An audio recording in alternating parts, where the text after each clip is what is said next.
If you heard, but Trixie Mattel recently shared that a huge amount of her retro toy collection got destroyed by mold. So I thought today would be a good time to go over a few little things that we can do to conserve and preserve our collectibles. And as somebody who dropped out of chemical engineering, I believe I am in a perfect position to learn you some things. To keep it simple, there are 3 things that mold is not into: dry air, cold air, and air that flows. Of all of these things, dry air is the most important. Mold thrives in moisture.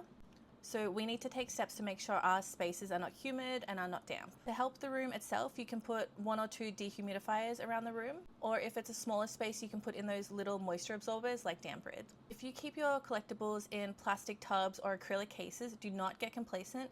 They can trap moisture and condensation. For these sort of storage display options, you can put in those little silica gel sachets. If you're a fancy Nancy, you can get a dry cabinet, and they usually come with a glass front, so they're kind of good for display as well, but they ain't cheap.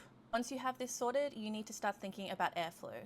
Don't cram boxes all right next to each other, and don't have them pressed flush against the walls either. Leave a little bit of space on as many edges as you can. And opening a window or having a little fan going every now and then will help add a little bit extra airflow. While mold generally does like warm air, if your room is stagnant and moist and humid, it is going to get moldy regardless of the temperature, unless you're in like Irkutsk or something. Even if you're doing everything right, every few months, take a look at your collection, smell it if anything is musty, if you can see mold spores starting to form. If you find mold on anything, the first thing you need to do is separate it from the rest of your collection. Mold can spread so easily. If mold starts to appear on hard plastic, you can gently clean it with 70% isopropyl alcohol. If mold appears on cardboard, that's out of my wheelhouse.